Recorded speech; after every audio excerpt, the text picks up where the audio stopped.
Back to Earnings Corner. It's now time for a CNBC TV-18 boardroom. Keshav Murugesh, the CEO of WNS, now joins us on the phone line. And Kritika Saxena is here to take us through that interview. Kritika, over to you.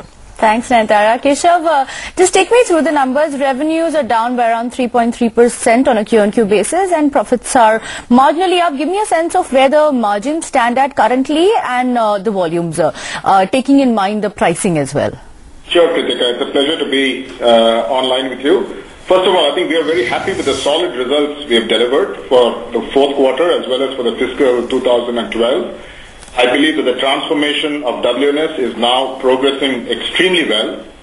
The revenues for the fourth quarter were actually up sequentially 2.7% and year-on-year up 7%. Revenues for the whole year 2012 are also up 7%.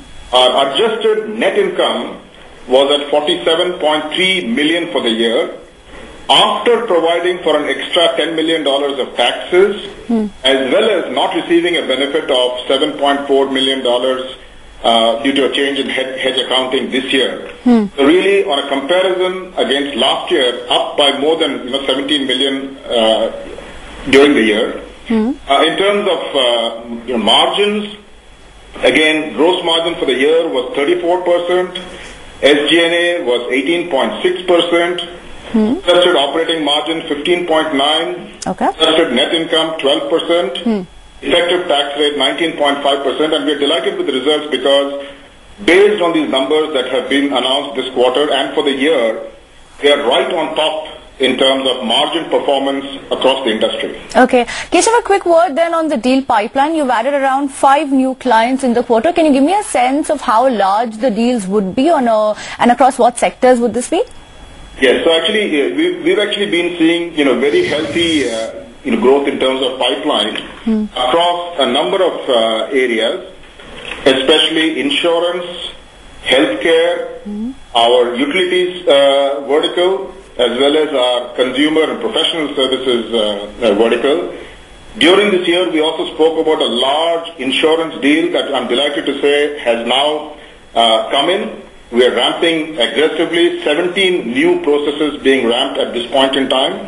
We believe that to be potentially among the top 3 accounts in the next 3 years at this company. And the deal pipeline is very broad-based across every one of our verticals as well as geographies and horizontals. And size and complexity and scale of these deals are far bigger than what WNS has ever seen in the past. So I'm very happy to say that we are playing in a number of deals that could be having ACVs of at least 5 million or above on a yearly basis. Okay. Keshav, a quick word then. The last 2 quarters you've raised capital through tapping the capital markets. Can you give me a sense of where that will be put in, the kind of deployment that would go through in terms of organic as well as inorganic growth? If there are possibilities of acquisitions, quickly give us an overview of where this would go in, and will we see some action in the next 1 month? Sure, Kritika. With WNS, you always see action. So first and foremost, we actually launched a very successful IPO this year, both a primary and a secondary issue, where we raised $45 million directly into the company. The focus of that cash really is to enable growing our technology footprint and our global delivery footprint. We are assembling a number of platforms in-house that enable us to move more and more non-linear in terms of our margin and growth profile. All right. I'm pretty certain that as we make progress on the inorganic side, we will also look at some small tuck-in kind of acquisitions using this cash. Okay. Keshav, last word then. In the last 1 or 2 quarters, we've seen enough of conversation with IT players. IT deals, specifically this quarter, seem to be thinning out now. Is there a challenge in terms of winning deals, especially from US and the financial services vertical for BPO as well? Because this is something that we have seen widely across the IT sector right now. Right. Interestingly, from a BPO point of view, we're actually seeing some very good conversations based on our differentiated positioning in the market.